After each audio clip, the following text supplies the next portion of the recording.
예, 안녕하세요. 세뇌 탈출입니다. 지금 요새 조중동의 그 보도 태도를 보면 뭐 트럼프가 이긴다, 바이든이 이긴다 하고 그 예측을 하는 거는 어느 쪽으로 예측하더라도 다 일리가 있는 얘기이기 때문에 상관이 없습니다. 그런데 트럼프는 완전히 뭐 개생양아치로 하고 바이든은 완전히 뭐 성인군자로 띄우고 있거든요. 그리고 이제 바이든의 노선도 완전히 이제 성인군자로 띄웁니다. 지금 아주 이런 위험한 보도 태도를 보이고 있는데 이게 큰일 날 짓이죠. 그래서 오늘 그런 것을 좀 짚어보기로 하겠습니다. 이 한반도는 세계에서 가장 살벌한 곳입니다. 이게 세계의 화약고로 봐야 되고 지정학적으로 세계에서 가장 민감한 지역입니다. 한반도에 이런 비밀을 알았던 사람은 제가 꼽으라 그러면 한 4명 꼽습니다. 한 분은 이제 우남 이승만 대통령이죠. 건국 대통령이죠. 이분의 그 평생을 관료한 사고방식은 뭐냐면 이게 이제 그 만민공동회 독립협회 했던 그 1897년 8년 무렵부터 이 관점인데 이렇게 명제가 정리됩니다. 영미주도 세계 질서와 일제 신토 군국주의는 반드시 충돌한다. 그때 독립의 기회가 온다. 그때 시장과 자유민주주의 노선으로 국가를 만든다. 이게 1904년 독립정신이라는 그 참으로 대단한 책에 이미 이 명제가 깔려 있는 거거든요. 그리고 이제 그 태평양 신보에 실렸던 그 공산당의 당부당을 보면 일제는 그 성정이 강포하여 그러니까 이제 그 사납고 포악하기 때문에 반드시 그 영미주도의 세계 질서와 충돌한다라는 얘기를 그 쓰세요. 그게 1922년 무렵인데 실제로 그 20년 후에 충돌이 벌어지죠. 그래서 이분은 평생을 거의 뭐 1904년을 기준으로 해서 보면 1945년까지 40년을 이 명제에 대한 그 굳은 확신 위에서 그때마다 최선을 다해서 그 씨앗을 준비하셨던 분입니다. 그리고 이제 스탈린 모택동이 한반도의 비밀을 알았어요. 이 자들은 어떻게 생각을 한 거냐면 한반도 전체를 적화시키면 일본까지 미국으로부터 떼어낼 수 있다. 그 결과 서태평양과 아시아를 미국 영향권에서 떼어낼 수 있다. 이 해방 공간에서 그 당시에 일본은 반미 공산당 좌파 세상입니다. 이 패전 국가니까 그리고 원자탄까지 맞았으니까 그 반미 감정이 배경에 얼마나 깔려 있겠어요. 지금도 일본 우파도 내심으로 트럼프의 실패를 원하거든요. 그리고 중국의 부상을 원한다고요. 그 중국이 부상을 해서 이 세계 질서를 흐트려 나와야 일본이 본격적인 제대로 된 그 군사 재무장을 하고 강국이 될 수 있다. 이런 사고방식을 하는 일본 사람들이 이른바 일본 우파의 약 한 글쎄요. 제가 뭐 잘은 모르지만 7, 80%될 겁니다. 이게 이렇게 이런 생각을 가진 사람들이에요. 그러니 1945년 무렵으로 우리가 돌아가서 생각을 해보면 메가더 HQ가 동경에서 일본을 운영하고 있고 그 다음에 1945년 12월에는 그 텐노를 압박을 가해서 1946년 1월 1일에 텐노가 저는 신이 아닙니다. 저는 인간입니다라는 인간 선언을 하도록 만들었고 그것이 그 일본인의 그 멘탈을 굉장히 굴욕적으로 이렇게 무릎 꿇린 사건이거든요. 텐노의 인간 선언이 그 이런 그 조치들을 그 미국이 했기 때문에 당연히 그런 일본의 분위기를 봤을 때 이제 모택동이나 스탈린은 계산을 하면 한반도를 적화시키면 일본은 반미 성향이니까 결국 그리고 일본은 좌파와 공산당이 득세하고 있기 때문에 공산화는 시키지 못하더라도 거의 절반쯤 우방을 만들 수 있다. 그러므로 이 동북아시아 더 나가서 동아시아 전체 더 나가서 서태평양권 전체를 미국으로부터 떼낼 수 있다. 그런데 그 고리가 어디냐? 한반도예요. 이걸 읽었던 자들이에요. 박 대통령도 역시 한반도의 운명을 잘 이해하던 분입니다. 이분은 어떤 생각을 했냐. 절대적 가난으로는 공산주의를 이길 길이 없다. 무조건 잘 살아야 한다. 세계 시장 속의 수출 경제 모델에 운명을 걸겠다. 이게 박 대통령이 1961년에서부터 이제 그 돌아가신 1979년까지 만 18년 동안 가지고 있었던 기본적인 관점입니다. 우리가 이제 돌이켜 보면 우남 이승만 대통령이 대한민국을 건국하고 6.25 남침을 물리친 덕에 우리가 세계사에 있어서 그 이후로는 소련이 군사 침공에 의해서 막무가내로 공산혁명을 수출하는 노선을 감히 시도를 못해요. 그때 하도 피를 봐서. 그런 거 했다면 큰일 나겠다. 참고로 우리가 이제 월남 적화를 보면 월남의 부패와 그 월맹을 중심으로 한 월남 공산주의자들의 대단한 수준 때문에 그것이 적화된 것이지 우리 6.25식으로 막무가내로 이 소련과 중국의 실제적 군사력이 들어오는 예를 들어서 6.25 때 전부 다 소련제 무기고요. 중대 소대 단위까지 소련 군사 고문관이 배치됐었고요. 공군이 소련 공군이 참여했었습니다. 뭐 중국 군군에 대해서는 더 얘기할 것도 없죠. 그런 방식의 적화가 아니었어요. 인도차이나도 가만히 되돌이켜 보세요. 결국은 로컬 세력에 의한 적화라고요. 그 현지 세력에 의한. 즉 다시 말하자면 6.25가 처음이자 마지막으로 그 막무가내 군사 침공에 의한 적화입니다.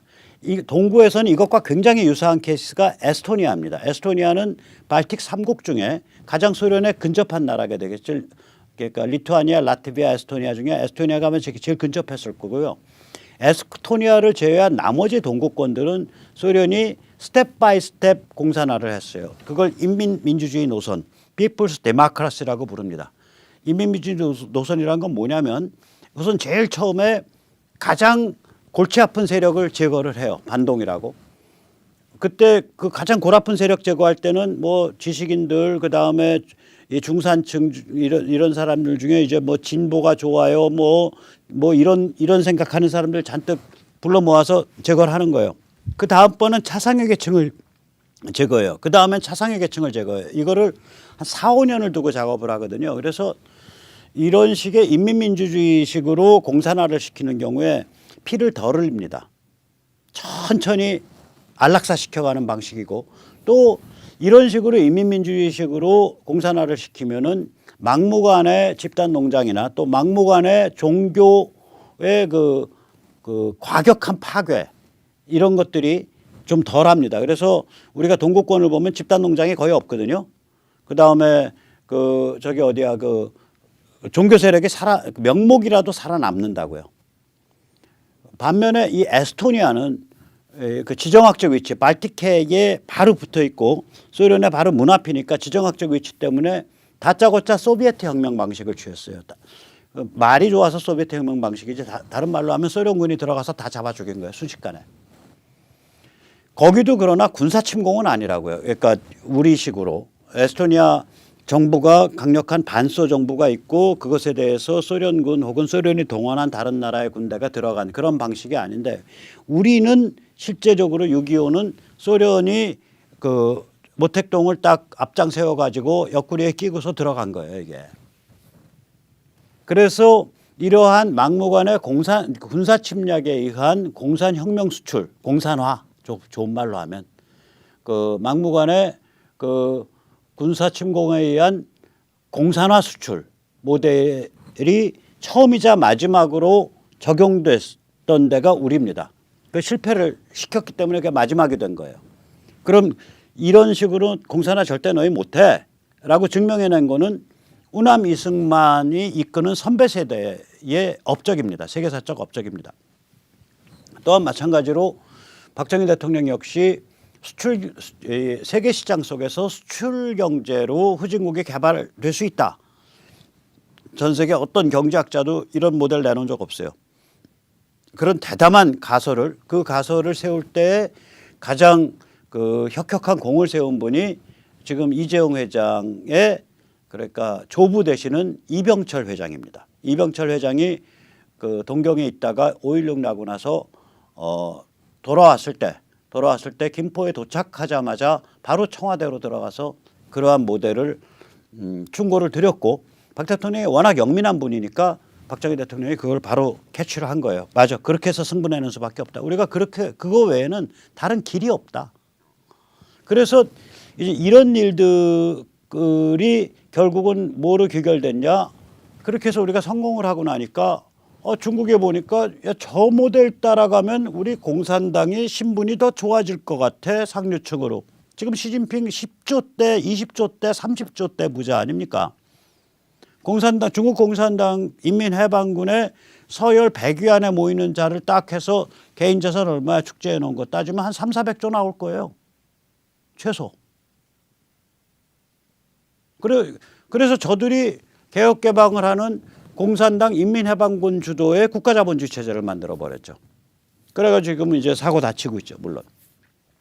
그러나 또 그것도 역사의 섭리면 섭리인데 만약에 저들이 그 길을 안 걸었으면 계속해서 만약에 문혁과 같은 길을 걸었으면 지금 어떤 꼴이냐? 모택동 사상으로 중무장한 그리고 핵으로 무장한 14억 탈레반이 됩니다. 그거보다는 지금 저 사고 뭉치가 나아요. 이제 저건 이제 딱 제대로 가둬놓고 마사지 해가면서 군기 잡으면 됩니다. 마찬가지로 이제 박정희 대통령 그 모델이 성립하는 바람에 이제 중국이 그 길로 돌았고 중국이 그 길로 도니까 중국에 잡혀 먹을까 봐 겁이 나서 베트남이 도이모이 개혁 개방을 또 80년대 초에 했고 또 이 모델을 따라서 동구가 돌았고 그러고 나니까 결국 소련이 백기를 들고 해체를 시켜버렸죠. 스스로를. 그게 1991년 12월에 벌어진 일입니다. 즉 다시 말하자면 우남 이승만과 박정희 대통령으로 이어진 이 30여 년의 빛나는 세월이 우리 말하자면은 그 세계사적으로 굉장히 중요한 역할을 한 거예요. 그러니까 말하자면은 그 소련 같은 데서 이렇게 주도를 해서 막무가내 군사 침공에 의해서 공산화하는 거 그거 너희 안 되는 거야라는 걸 증명했고요. 그 다음에 이 우리 같은 이런 내가 그래도 괜찮은 앞으로 가능성이 있는 자유민주주의 국가의 초석을 다질 수 있어. 이것도 우남 때 증명이 된 거고요. 그 다음에 박정희 대통령을 통해서 세계시장 속에서 수출공업화 모델로 성장할 수 있어를 증명을 했고요. 그것의 그 결과라 그럴까 2차적 결과로서 결국은 중국의 개혁개방, 베트남의 개혁개방, 동구의 개혁개방, 소련의 해체까지를 촉발시키는 이 방아쇠 역할을 한 겁니다. 이게 우리 한국 사람들이 이걸 정확히 알아야 돼요. 우리가요 좋아하든 싫어하든 무지하게 중요한 존재입니다. 좋아하든 싫어하든 뭐라 그럴까 아주 운명적 존재예요. 한국인이. 이 세계사를 주물럭거리는 세계사의 방향을 결정하는 운명적 존재입니다. 이게 좋든 싫든 방향이든 간에 제가 이제 우리가 또 얼마나 황당한 세계사의 방향을 결정하는 황당한 짓을 했는지 다음 페이지에 다시 말씀드리겠는데 일단 그 전에 드리고 싶은 말씀은 지금 조중동과 그것을 뒤쫓고 있는 국민의힘 지도부의 가장 심각한 죄악은 뭐냐? 솔직히 말씀드릴게요. 탄핵을 덮고 갔다. 탄핵을 주도했다. 그거는 부차적입니다. 4.15 총선 부정선거 저지른 거 그거 덮고 있고 아닥하고 있다. 그것도 부차적인 겁니다. 진짜 중요한 건 뭐냐면 세계사와 문명의 흐름을 은폐하고 국민을 개돼지로 세뇌하고 있는 겁니다.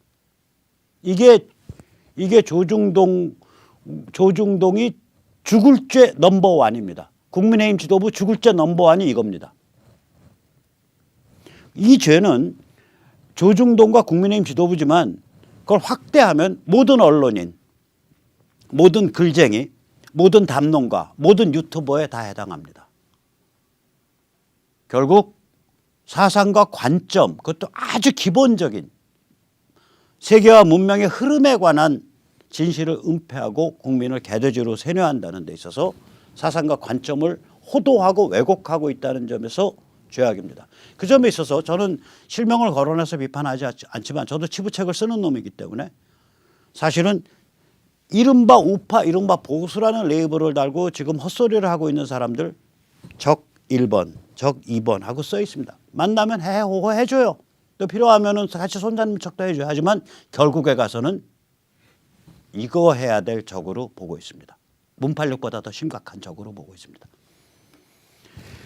자, 이씨조선이 러일전쟁, 러시아 공산혁명, 나치, 일제 신토 군국주의, 세계 제2차 대전, 세계 공산체제의 원형이다 라고 말을 하면은 야, 백모 미쳤다라고 말하겠죠. 뭐 아마존에 있는 무슨 나비가 날갯짓을 하면 어디 뭐 허리케인이 불고 태풍이 불고 그런 거 같은 겁니다.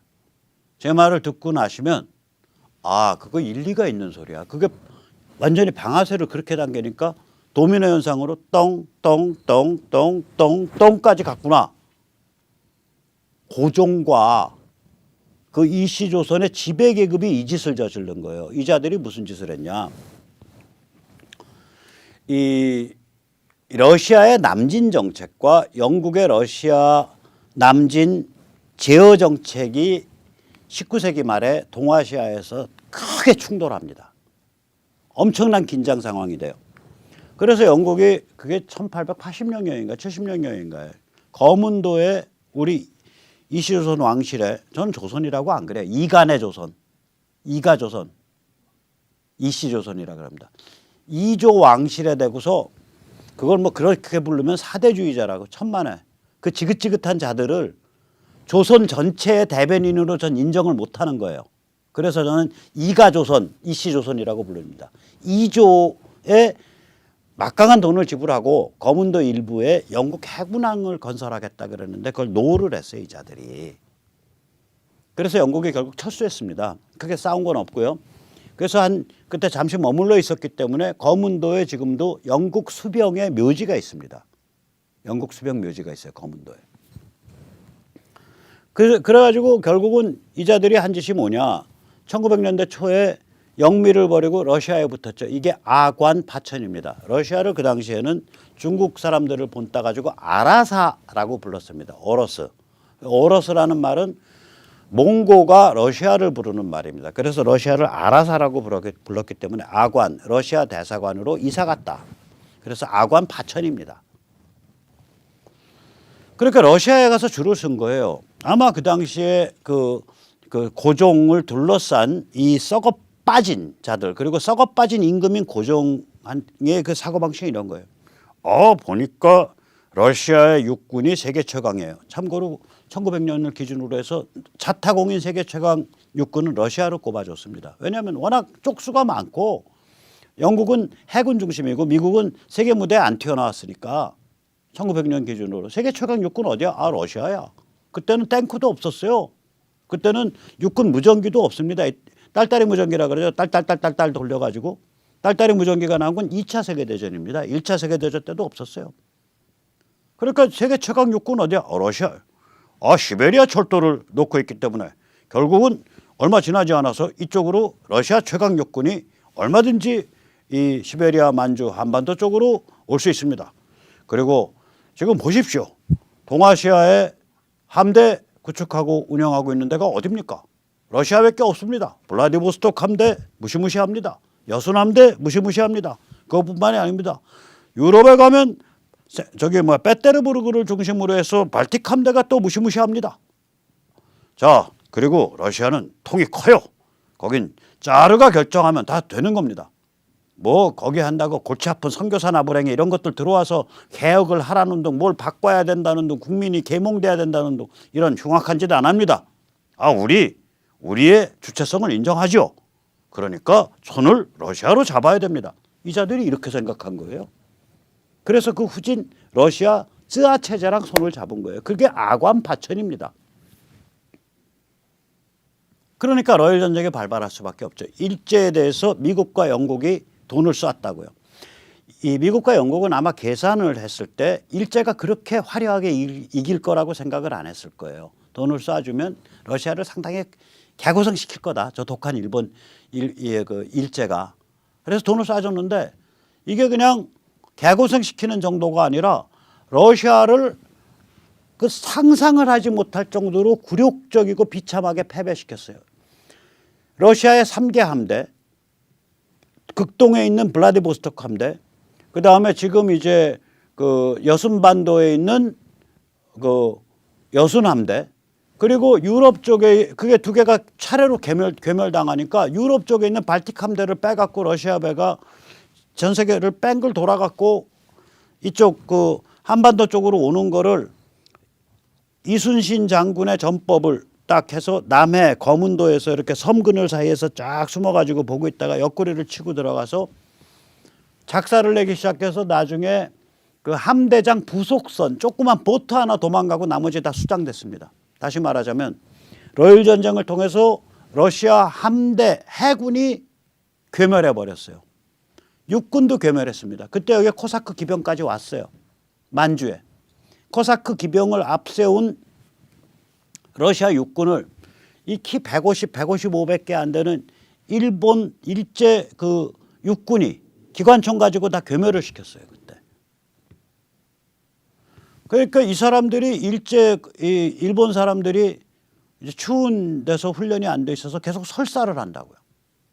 그래가지고 설사 방지약을 만들었는데 그 방지약의 딱 제목을 뭐라 하냐. 정벌할 정자, 정, 러시아 로자, 정로, 환약이니까 환, 정로환입니다. 우리 요새 약국 가서 정로환 주세요. 설사 났어요. 그게 원래 정벌할 정자의 러시아 로자입니다. 그거를 이름을 바꿔서 지금 바를 정자를 쓰죠. 원래는 거기에 두인변이 더 붙어서 정벌할 정자를 한 거예요. 그때 나온 거예요. 러일 전쟁 때. 설사 방지약, 설사 치료약. 추운 데서 훈련이 안 돼 있어가지고 체질이 무지하게 죽었습니다.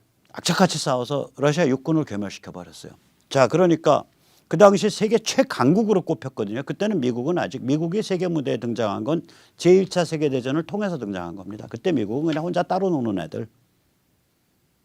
그러면 유럽만 가지고 딱 보면 야, 저 러시아가 뭐 힘쓰면은 작살나는 거야 라고 생각할 때인데 그 러시아가 유럽 열강으로서는 그냥 뭐 후진국에 다름없는 식민지가 아닌 나름 열심히 뭐 자기들한테 제도 배워가고 기술 배워가는 일제에 의해서 완전히 오징어 납작포 되듯이 납작포가 된 거예요. 그러니까 러일 전쟁이 끝나고 나서 러시아 급진 공산 세력이 급성장합니다. 제가 지금 정확한 수치는 모르겠는데요. 비유적으로 말하면 이렇습니다. 1905년 러일 전쟁이 끝나기 전에는 공산 급진 세력 중에 정말 막 쓰아 잡아 죽이겠다 그러고 혁명하겠다 그러고 정말 지독하게 날뛰면 사형을 시켜요. 제정 러시아가 그렇게 사형 많이 안 시켰어요. 그 지독하게 날뛰어서 사형시키는 사람이 1년에 기껏해 한 10명 돼요. 예를 들어서. 정확한 숫자는 제 기억이 안 납니다. 누가 나중에 공부해 보세요. 러일 전쟁 끝나고 나면요. 이 숫자가 이렇게 떠요. 수백 명으로. 목숨 내놔도 좋다 이거요. 이 러시아가 저 개땡땡 같은 놈이 러시아를 망쳐먹어서 우리가 굴욕적인 후진국 중에 후진국이 돼버렸다. 이게 말이 되냐? 쯔아체제 날려버리고 새로운 사회체제, 공산체제, 공산주의의 깃발 아래 급속하게 현대국가로 나가야 된다. 이게 러시아 급진 지식인의 멘탈이 된 거예요. 그래서 결국은 러시아 공산혁명이 17년에 성공을 하고 소련이 등장을 합니다. 소련이 등장하니까 서유럽에서 야 공산주의 막아야 돼 이렇게 된 거예요. 극우 반동이 튀어나오는 거예요. 그게 이탈리아의 파시즘 1921년 22년경에 집권하죠. 그리고 10여 년 지나서 1933년에 나치가 집권을 한다고요. 이탈리아의 파시즘과 독일의 나치즘은 소련 공산혁명에 대한 극우 반동이에요. 이게. 그런 종류의 운동이 성공을 하려면 자본가들, 사회 최상류층이 뒷돈을 지른 거라고요. 그래서 이게 이 공산혁명에 대한 극우 반동이라고 이게. 그쪽에서 극우 반동이 딱 나와서 그냥 계속 발전해 가니까 1930년대 중후반이 되면 일제가 다이조 대정이라고 씁니다. 큰 대자 그때 텐노 이름이 아마 다이조일 거예요. 다이조 다음이 쇼와죠. 다이조 민주주의, 다이조 디마크라시라고 부릅니다. 그걸 다이조 디마크라시를 걷어치고 군국주의로 획 돌아가는 거예요. 1930년대 중반에. 서유럽에서 자기들과 짜옹을 맞출 수 있는 그런 열강이 등장했거든. 즉 서유럽에서 공산혁명에 반대하는 극우 반동 전체주의가 나오니까 일제도 거기에 맞춰가지고 텐너 전체주의로 확 돌은 거예요. 그래서 셋이 짝짝꿍을 해갖고 결국 세계 제2차 대전을 일으킨 거예요. 참고로 러시아의 공산혁명 때문에 일제가 만주를 먹을 수 있었습니다. 러시아 공산혁명이 되니까 이 반공산혁명, 반혁명 세력, 그게 백군입니다. 화이트 아미. 백군이 쫓겨가지고 만주로 온 거예요. 백군이 쫓겨서 만주로 오고 그거 돕는다고 그 백군을 돕는다고 국제 출병이 일어나요. 그래서 유럽 대륙에서는 체코군이 제일 많이 들어왔고요.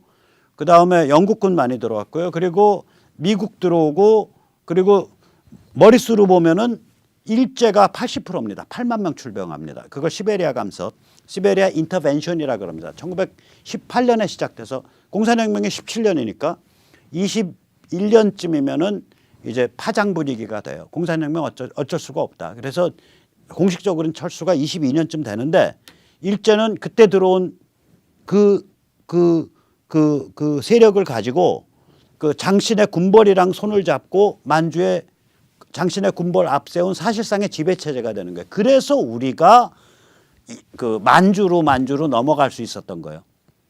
이시조선 때는요. 만주로 넘어가는 거 걸리면 체포도 안 합니다. 강 건너가는 거 지금 저기 탈북자들 그 국경 넘어가는 거 뒤에서 총 쏘듯이 활 쏴서 죽여가지고 두만강이 하얀 옷 입고 활 맞아서 죽은 사람의 시체로 두만강 강변을 깔았었습니다. 이 망할 놈의 이 이시조선 이 고종 나부랭이들, 민비 나부랭이들이, 대원군 나부랭이들, 그거를 뒷받침한 중화 사대주의 탈레반들이 그 짓을 저질렀습니다. 왜냐? 백성 빠져나가면은 세금 못 걷는다 이거예요. 그래서 가뭄이 와서 거기로 간 거예요. 그러니까 먼저 간 사람들은 연해주에서 아주 풍족하게 그러니까 그 영국의 여행자 그 여사님 있죠. 영국 그 여사님 그 세계적 여행자 그분이 그 쓴 글에 보면 아니 같은 한국인인데 연해주에 사는 사람들은 다 그래도 자기 앞가림하고 번듯하고 깨끗하게 사는데 두만강만 건너면 이 아름다운 산천에 사는 사람들이 다 왜 이렇게 비참한 거지냐라고 써놨어요. 그 책에.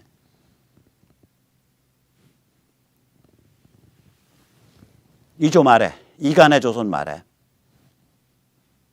이간의 조선이죠. 정말.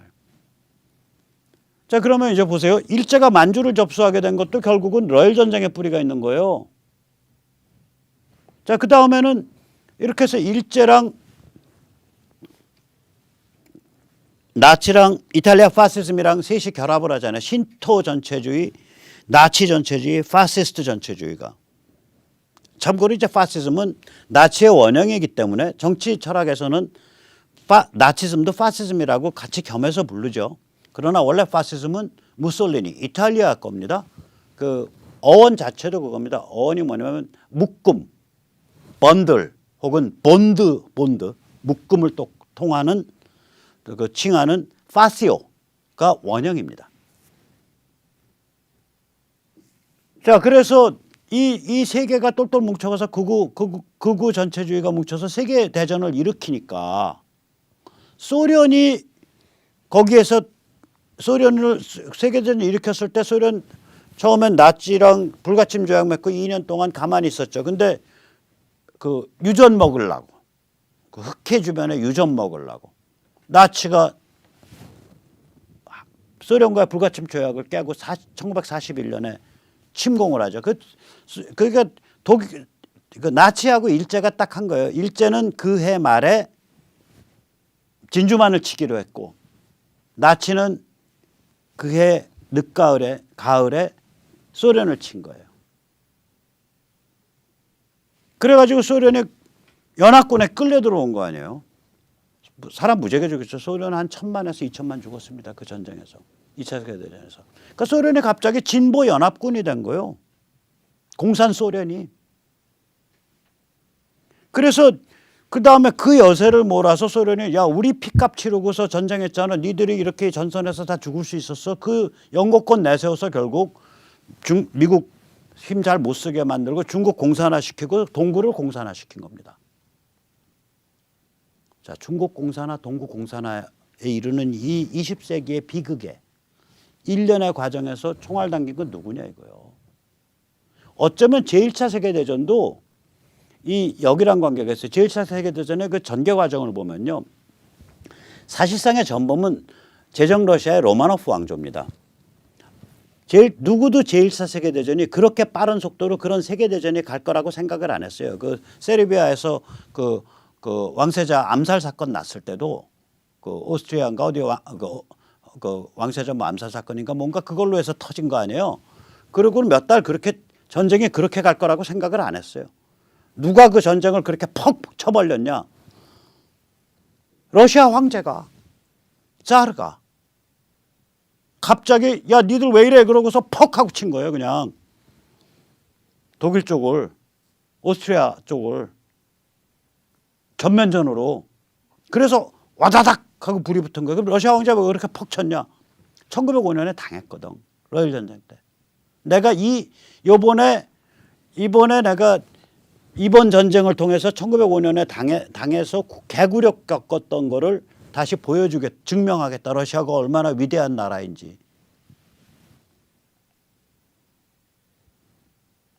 그러면 그렇게까지 하면 20세기에 있었던 그 모든 흉폭한 사건의 첫 방아쇠가 뭐였냐? 러일 전쟁이다 이거예요.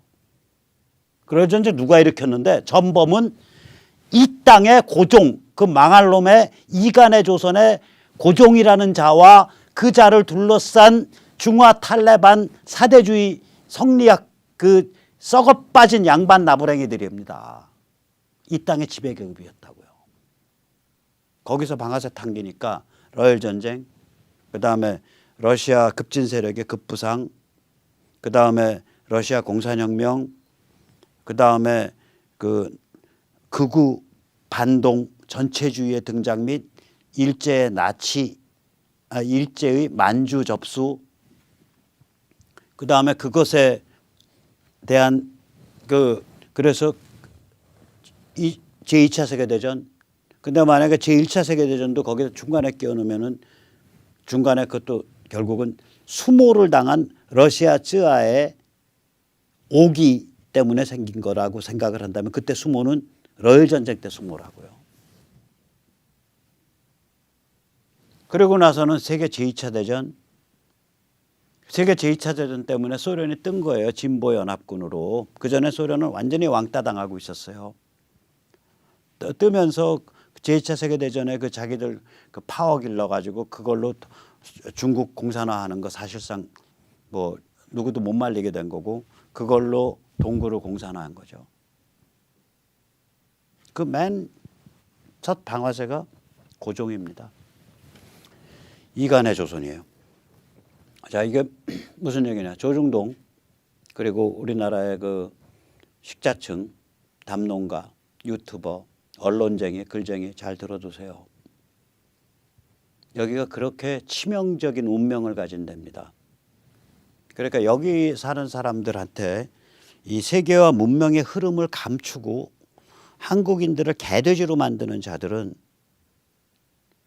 고종과 그를 둘러싼 그 부패하고 고루한 그 이간의 조선의 지배계급의 그 행태를 고스란히 하고 있는 거예요.